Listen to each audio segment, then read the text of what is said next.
Movie की शुरुआत होती है ईयर 1966 से। एक यंग फिजिक्स प्रोफेसर नोरा अपने कॉलेज में स्टूडेंट्स को पढ़ा रही होती है। उस दिन वो अपने स्टूडेंट्स के सामने खड़ी होती है और वर्महोल्स पर लेक्चर देने लगती है।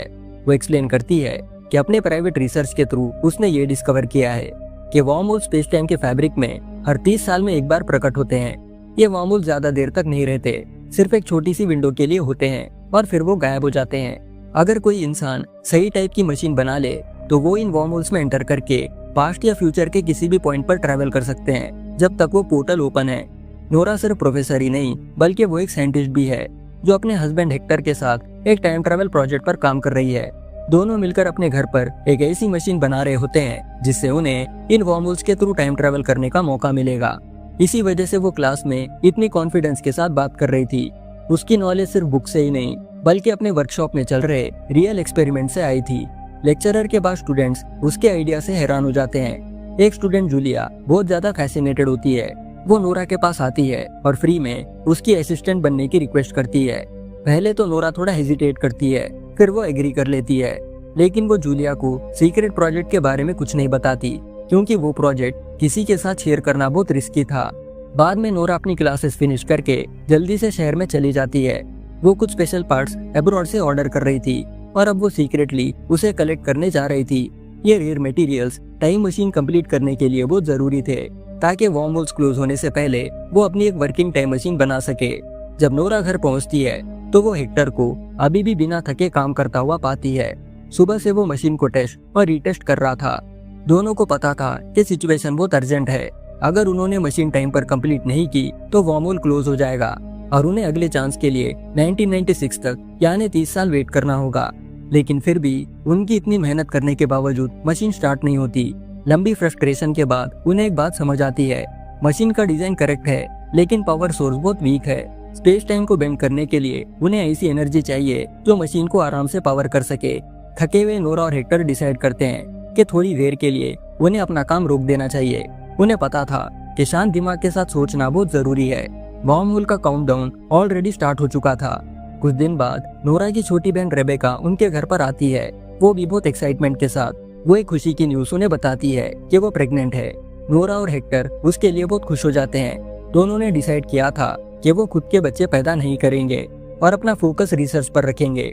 इसका मतलब ये था कि अब वो जल्दी आंट और अंकल बनने वाले हैं। रेबेका ने उन्हें अपने घर पर डिनर के लिए इनवाइट किया ताकि वो सभी ये खुशी साथ मिलकर सेलिब्रेट कर सके। लेकिन नोरा और हेक्टर को मजबूरी में मना करना पड़ता है। वो लोग रेबेका को समझाते हैं कि आज की रात उनके लिए बहुत इंपॉर्टेंट है। उनका मेन इन्वेस्टर मैक्स उनके सीक्रेट प्रोजेक्ट पर प्राइवेट मीटिंग के लिए आ रहा है। दोनों ने माफी मांगी और प्रॉमिस किया कि वो जल्दी उससे मिलने आएंगे। रेबेका समझ गई कि उसके बहन और जीजा को जरूरी काम है। वो स्माइल तो करती है लेकिन उसके चेहरे पर थोड़ी चिंता भी थी। उसे पता नहीं था कि उसकी बहन असल में क्या बना रही है। उस शाम मैक्स आया। डिनर के दौरान उसका मूड सीरियस था। पिछले 1 साल से उसने अपने बहुत सारे पैसे उनके काम में लगा दिए थे। रेयर पार्ट्स दुनिया भर से मंगवाए, सीक्रेसी के लिए पे किया और प्रोजेक्ट को दूसरों की नजरों से बचाया। अब वो सच जानना चाहता था कि वो लोग सक्सेस के कितने क्लोज थे। नोरा और हेक्टर ने एडमिट किया कि मशीन ऑलमोस्ट कंप्लीट है। हर पार्ट अपनी जगह पर है और डिजाइन भी करेक्ट है, लेकिन उन्हें मशीन को पावर करने एक एनर्जी सोर्स चाहिए था, वो भी स्पेस टाइम को बेंड करने के लिए। उन्हें अपने जनरेटर से भी ज्यादा पावरफुल सोर्स चाहिए था। मैक्स पीछे होकर सोचने लगा। इस समय ईयर 1966 चल रहा था और वर्महोल की विंडो कुछ ही वीक्स में बंद हो जाएगी। अगर वो चांस मिस कर देंगे तो उन्हें 1996 तक वेट करना होगा, पूरे 30 साल। थोड़ी टेंशन के बाद मैक्स ने डिसाइड किया कि वो और ज्यादा पैसे इन्वेस्ट करेगा। उसने प्रॉमिस किया कि वो पावरफुल नए जनरेटर्स के लिए पैसे देगा। नोरा और हेक्टर ने एक दूसरे की तरफ सुकून भरी नजर से देखा। अब अगले ही दिन नया एनर्जी सोर्स आ गया, एक ऐसी मशीन जो बहुत बड़ी और पावरफुल थी। वो उन फोर्सेस को चैनल कर सकती थी जो उन्होंने कभी इमेजिन भी नहीं किया था। उनके अंदर एक्साइटमेंट भर जाती है। आखिर इतने साल के ड्रीम्स और फेलियर्स के बाद वो इन्वेंशन को सेफली टेस्ट करने के लिए रेडी थे। दोनों ने डिसाइड किया कि वो एक छोटा सा टेस्ट करेंगे, सिर्फ 15 मिनट फ्यूचर में जाकर। नोरा कंट्रोल्स को एडजस्ट करती है और वही हेक्टर मशीन को ध्यान से स्टडी कर रहा था। गहरी सांस लेकर उन्होंने मशीन ऑन कर दी। इस बार सब कुछ अलग था। मशीन ना तो रुक रुक कर चल रही थी और ना ही फेड हो रही थी, बल्कि वो जोरदार घूमने लगी, तेजी से स्पिन करते हुए हवा को अपनी ऑर्बिट में खींच रही थी। लाइट्स फ्लिकर करने लगी, दीवारें कांपने लगी और उनकी आंखों के सामने लैब का फैब्रिक ट्विस्ट होने लगा। उनके आसपास का space time fabric bend, fold और क्रैक होने लगा। और चमकती हुई एनर्जी के साथ हिलने लगा। नोरा ने हेक्टर का हाथ जोर से पकड़ लिया। एक पल में ही मशीन ने उन्हें फ्यूचर में पहुंचा दिया, जिससे 1996 से उनका पूरा एग्जिस्टेंस मिट गया। जैसे ही नोरा और हेक्टर बाहर निकले, दोनों जम गए। उनके आसपास की सब चीजें अलग थी, घर, रास्ते और बिल्डिंग सब कुछ अलग थे। ऐसी चीजें जो उन्होंने कभी देखी नहीं थी। एक पल के लिए दोनों चुप हो जाते हैं, फिर धीरे से नोरा के चेहरे पर स्माइल आ जाती है। उनका रिसर्च सक्सेसफुल हो गया। ये इम्पॉसिबल तो था, मगर वो किसी तरह कामयाब रहे। दोनों के दिल खुशी से तेज धड़क रहे थे। ये सिर्फ सक्सेस नहीं था, ये इंसानियत की सबसे बड़ी डिस्कवरी थी। पास्ट, प्रेजेंट और फ्यूचर, ये सब उनके हाथों में था। लेकिन उनकी एक्साइटमेंट जल्दी ही कंफ्यूजन में बदल गई। उन्होंने सिर्फ 15 मिनट फ्यूचर में टाइम ट्रैवल करने का प्लान बनाया, तो फिर पूरी दुनिया इतनी कैसे बदल गई। हेक्टर की नजर मशीन पर गई। एक ट्रांसमीटर यानी एक डेलिकेट डिवाइस जो उनके ट्रैवल का एग्जैक्ट टाइम और लोकेशन कंट्रोल करता था, वो खराब हो चुका था। कॉइल्स ट्विस्टेड हो गए थे, सर्किट्स क्रैक हो गए थे और माल फंक्शन की वजह से वो अपने टारगेट से बहुत ज्यादा आगे चले गए। दोनों ने जल्दी से मशीन को एक बड़े प्लास्टिक शीट से कवर कर दिया जो वहीं पड़ी थी। वो रिस्क नहीं ले सकते थे कि कोई उसे देख ले। नोरा आगे कहती है कि सबसे पहले उन्हें उस ट्रांसमीटर को फिक्स करना होगा, तभी वो लोग वापस अपने टाइम में जा पाएंगे। ये समझने के लिए कि वो कहाँ पर है, वो दोनों पास ही के मार्केट की तरफ निकल पड़ते हैं। सड़कें अजीब और गाड़ियों से भरी हुई थी। शॉप्स में शॉपकीपर्स नहीं थे, उनकी जगह ऑटोमेटेड मशीन्स हर ट्रांजैक्शन को हैंडल कर रहे थे। ये देख नोरा और हेक्टर हैरान भी थे और नर्वस भी। एक कॉर्नर स्टैंड पर हेक्टर ने एक न्यूज़पेपर उठाया। उसकी आंखें फैल गई। नोरा देखो, ऊपर डेट छपी हुई है जो थी 7 जून 2026 की, यानी पूरे 60 साल फ्यूचर में। नोरा के हाथ कांपने लगे। लेकिन वॉर्महोल तो 30 साल के गैप के बाद ओपन होता है, यानी पहला वॉर्महोल 1966 में, दूसरा 1996 में और तीसरा 2026 में। इसका मतलब यह है कि वो लोग सिर्फ इन 30 साल के गैप में आगे या पीछे जंप कर सकते हैं। यही वॉर्महोल का रूल है। दोनों ने एक दूसरे की तरफ देखा। उनका सबसे बड़ा चैलेंज अब ट्रांसमीटर रिपेयर करना था। उसके बिना वो वापस नहीं जा सकते। नोरा ने तुरंत सोचा, मेरे पुराने यूनिवर्सिटी के साइंस लैब में शायद अभी भी उन्हें वो पार्ट्स मिल जाएंगे जो उन्हें चाहिए थे। ये क्लिक होते ही दोनों यूनिवर्सिटी की तरफ निकल पड़ते हैं। शहर का ट्रांसपोर्ट सिस्टम देखकर वो दोनों दंग हो गए थे। बसेस और कार्स की जगह हाई स्पीड वाले ट्रेन थे। लोग अंदर स्टेप करते और कुछ ही मोमेंट्स में शहर के अलग अलग जगहों पर पहुंच जाते। इस टाइमलाइन में चलने की जरूरत नहीं थी। हेक्टर ने धीमे से कहा कि ट्रांसपोर्ट इस टाइमलाइन में बहुत ज्यादा एडवांस है। जल्दी वो अपने यूनिवर्सिटी पहुंच जाते हैं। नोरा ने आसपास देखा तो उसकी सांस अटक गई। वो जगह काफी फेमिलियर लग रही थी। दोनों ने लैब रूम का लॉक तोड़ा और चुपचाप अंदर चले गए। लेकिन पार्ट्स ढूंढने से पहले ही उन्हें वहाँ किसी के चलने की आवाज सुनाई देती है। वो दरअसल यूनिवर्सिटी के गार्ड्स थे जो वहाँ उन्हें अरेस्ट करने आए थे। हेक्टर ने तुरंत अपने हाथ उठाए और अपना आईडी कार्ड निकाल लिया। वो कहता है कि रुको, मेरी वाइफ यहाँ पर काम करती थी, उसने यहीं एक प्रोफेसर की जॉब की है। गार्ड्स ने आईडी देखा, उनकी आंखें फैल गई। उनमें से एक गार्ड ने पहले नोरा के चेहरे को देखा, फिर कार्ड को। ये इम्पॉसिबल है। ये औरत तो 1966 में अपने हस्बैंड हेक्टर के साथ गायब हो गई थी। वो बताते हैं कि उन दोनों को 60 साल पहले मिसिंग डिक्लेयर कर दिया गया था। नोरा का दिल जोरों से धड़कने लगा। हेक्टर आगे बढ़कर बोला, हम गायब नहीं हुए थे, हमने टाइम ट्रैवल किया था। हम दरअसल 1966 से यहाँ पर आए हैं। हमें अपनी मशीन रिपेयर करने के लिए इस लैब के पार्ट्स चाहिए ताकि हम वापस जा सके। गार्ड्स कंफ्यूज हो जाते हैं, ये सोच कर के वो क्या करें। आगे उन्होंने अपने सुपीरियर को बुलाया। कुछ ही मिनट्स में एक बूढ़ी औरत लैब में एंटर होती है। वो धीरे धीरे चल रही थी और उसकी आंखें नोरा और हेक्टर पर टिकी हुई थी, जैसे वो किसी भूत को देख रही हो। फिर उसने सॉफ्टली स्माइल किया, तुम दोनों यहाँ पर कैसे? नोरा और हेक्टर शॉक हो गए। एक दूसरी औरत आगे आई, उसकी आवाज इमोशन से कांप रही थी। वो कहती है कि मुझे पता है तुम कौन हो, क्योंकि मैं जूलिया हूँ, वही जूलिया जिसने ईयर 1966 में तुमसे असिस्टेंट बनने की रिक्वेस्ट की थी। नोरा की सांस रुक गई। उसे यकीन ही नहीं हो रहा था। जो लड़की एक टाइम पे उसके लेक्चर्स के बाद ईगरली उसके पीछे चलती थी, आज उसके सामने यूनिवर्सिटी की प्रिंसिपल बनकर खड़ी है। जूलिया के साथ एक दूसरी औरत भी मौजूद थी। जूलिया ने उसके शोल्डर पर हाथ रखा और सॉफ्टली कहा, ये एमिली है, तुम्हारी बहन रेबेका की पोती। नोरा का दिल एकदम से रुक गया। जिस दिन नोरा और हेक्टर टाइम ट्रेवल करके गायब हो गए थे, उसी दिन रेबेका उन्हें अपने प्रेगनेंसी की न्यूज देने आई थी। और अब नोरा के सामने खड़ी थी रेबेका की पोती, जो अब बड़ी हो चुकी थी। नोरा की आंखें आंसुओं से भर गई। सिर्फ एक रात में उसने अपने ही फैमिली के जनरेशंस को देख लिया था। जूलिया ने फिर हिस्ट्री बताना शुरू किया, जैसे उनकी प्रेजेंट दुनिया जानती थी। 1966 में तुम दोनों गायब हो गए थे। पुलिस ने हर जगह तलाशी की, लेकिन तुम कभी मिले ही नहीं। सबने एज्यूम कर लिया कि तुम दोनों मर गए हो। लेकिन मुझे तुम्हारा वॉर्महोल्स पर दिया हुआ लेक्चर याद था। मुझे पता था कि तुम दोनों ने टाइम ट्रेवल किया है और आज तुम्हें यहाँ देखकर मैं सही साबित हुई। हेक्टर ने सब कुछ एक्सप्लेन किया। ब्रोकन ट्रांसमीटर की वजह से वो लोग 15 मिनट फ्यूचर में पहुंचने के बजाय 60 साल फ्यूचर में पहुंच गए। ये सुन जूलिया का चेहरा उदास हो गया। उसने बताया कि हिस्ट्री में ये सब लिखा है कि नोरा और हेक्टर 1966 से कभी वापस नहीं आए। हेक्टर ने धीरे से कहा कि अगर ये सच है तो शायद हम कभी वापस नहीं जा पाएंगे जब तक उनका ट्रांसमीटर वॉर्महोल क्लोज होने से पहले फिक्स नहीं हो जाता। अगर हम फेल हो गए तो अगले 30 साल के लिए यहाँ पर ट्रैप हो जाएंगे। आगे एमिली अपने माँ को उनसे मिलाने ले आती है। पहले तो वो औरत यकीन नहीं कर पाई, ये सोचकर कि उसकी आंट नोरा यहाँ कैसे पहुँच गई, ये तो नामुमकिन है। और तो और वो उससे भी ज्यादा यंग दिख रही है। लेकिन जब नोरा ने रेबेका के बारे में बताना शुरू किया तो उसका शक धीरे धीरे हैरानी में बदल गया। लेकिन उसके बाद सबसे कठिन सच सामने आया। एमिली ने बताया कि रेबेका ने अपनी बहन को ढूंढने की बहुत कोशिश की, लेकिन आखिर में उसने अपनी बेटी को अकेले पाल पोस कर बड़ा किया। फिर ज्यादा वक्त नहीं गुजरा था कि रेबेका एक ट्रेजिक एक्सीडेंट में मारी गई। ये खबर नोरा के दिल पर छुरी की तरह लगी। उसकी बहन, जिसे उसने सिर्फ एक दिन के लिए पीछे छोड़ा था, उसने जिंदगी भर का दुख झेला और जल्दी मर गई। नोरा की आंखें आंसुओं से भर गई। उसने हेक्टर की तरफ देखकर कहा, हमें टाइम का फ्लो समझना होगा। जैसे ही ट्रांसमीटर रिपेयर होगा मैं वापस चली जाऊंगी और मैं उसे बचा लूंगी। मैं अपनी बहन को ऐसे मरने नहीं दे सकती। और इस तरह नोरा और हेक्टर एमिली के घर शिफ्ट हो गए। 2026 में घुल मिलने के लिए उन्होंने पुराने कपड़े चेंज करके नए स्टाइल के कपड़े पहन लिए। हर घंटे उन्हें एहसास होता रहा कि दुनिया कितनी आगे निकल गई है। शहर ऊंचा, साफ और फास्ट हो गया था। सर्विस स्मूथ थी, पेमेंट्स पल भर में हो रहे थे और जो काम पहले इंसान करते थे अब मशीन्स कर रही है। नोरा और हेक्टर हर जगह ऐसे देख रहे थे जैसे बच्चे किसी म्यूजियम में हों। वो सोचते हैं कि सिर्फ 60 साल में दुनिया कितनी बदल गई। एक दिन रेस्ट करने के बाद जूलिया ने यूनिवर्सिटी में एक मीटिंग रखी। उसने कुछ ट्रस्टेड प्रोफेसर्स को बुलाया जो फिजिक्स, इंजीनियरिंग और इलेक्ट्रॉनिक्स के एक्सपर्ट थे। ऐसे लोग जो ट्रांसमीटर को जल्दी रिपेयर करने में उनकी मदद कर सकते थे। नोरा और हेक्टर ने सबको रूल्स क्लियर कर दिए। इस रूम के बाहर कोई भी टाइम मशीन के बारे में बात नहीं करेगा। ये हमारा पहला रियल जंप है और हमें खुद भी नहीं पता कि टाइम चेंज करने का असर क्या हो सकता है। उन्होंने ये भी एक्सप्लेन किया जो उन्हें अब तक समझ आया। रिकॉर्ड्स के अकॉर्डिंग वो 1966 में कभी वापस नहीं गए।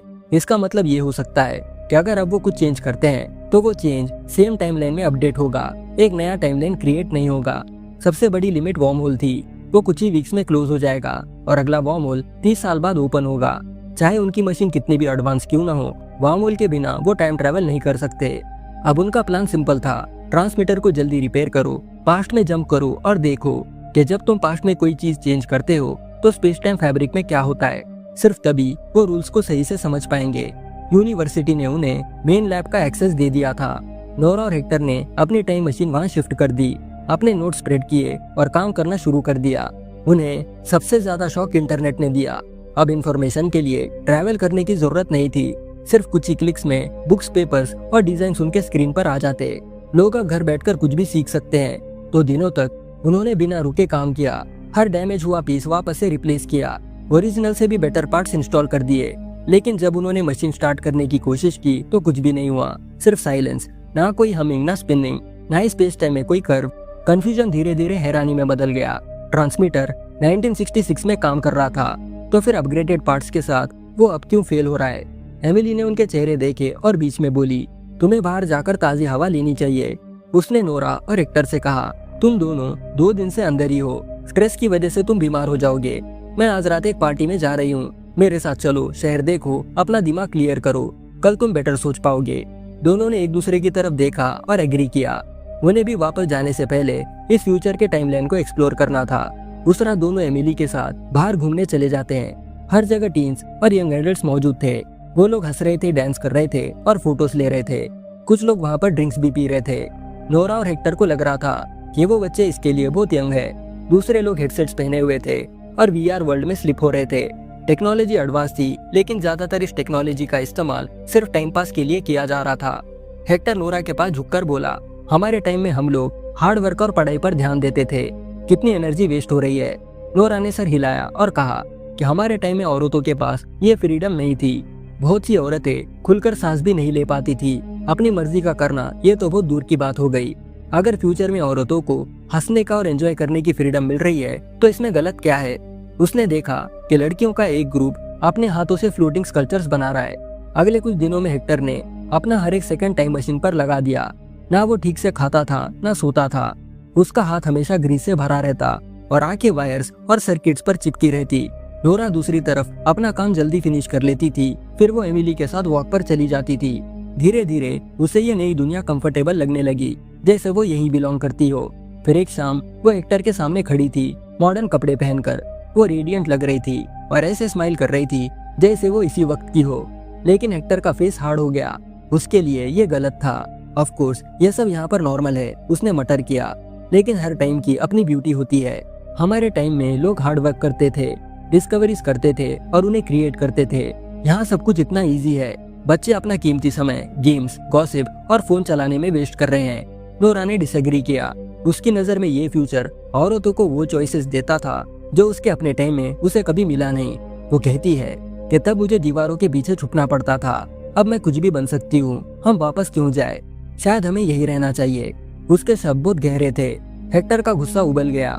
वो ऑलरेडी इस कल्चर से नफरत करता था, लेकिन अब उसे लगने लगा कि नोरा ने उसे धोखा दिया है, क्योंकि वो इस दुनिया को चाहने लगी है। उसके दिमाग में ख्याल आया। उसने सोचा कि शायद नोरा जानबूझकर रिपेयर्स को ठीक नहीं कर रही ताकि वॉर्म होल क्लोज हो जाए और वो दोनों 30 साल के लिए यहीं पर ट्रैप हो जाए। इस बात पे उन दोनों की थोड़ी बहस भी हो जाती है। उस रात नोरा अलग रूम में शिफ्ट हो गई। दिन में वो दोनों साथ में काम तो करते, लेकिन उनके रिश्ते में दरार आने लगी थी।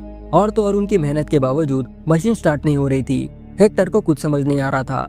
उसने कहा कि हम यहाँ एक सिंपल ट्रांसमीटर के साथ आए थे, फिर ये हमें वापस क्यों नहीं ले जा रहा? लेकिन नोरा अब सुन नहीं रही थी। उसका दिल फ्यूचर की तरफ मुड़ चुका था, पास्ट की तरफ नहीं।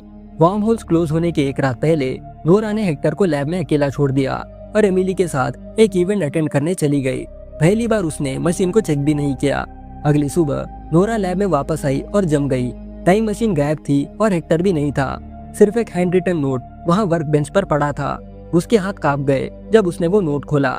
उसमें लिखा था, नोरा, मैंने पूरी रात काम किया और फाइनली सच का पता लगा लिया।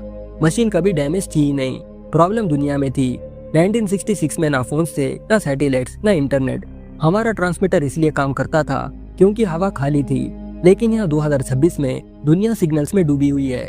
लाखों सिग्नल्स कोलाइड और ओवरलैप कर रहे हैं। इन सिग्नल्स ने हमारे मशीन के मैपिंग सिस्टम को जाम कर दिया, इसलिए यह फेल हुई। कल रात मैंने एक सिंपल चीज ट्राई की, एक सिग्नल जैमर। मैंने बाहर के हर वेव को ब्लॉक कर दिया, सिर्फ साइलेंस रखा और ट्रांसमीटर तुरंत चालू हो गया। हमारी मशीन को सिर्फ एम्प्टीनेस चाहिए थी ताकि वो स्पेस टाइम के फैब्रिक को डिटेक्ट कर सके। नोरा, मैं यहाँ पर ज्यादा वेट नहीं कर सकता।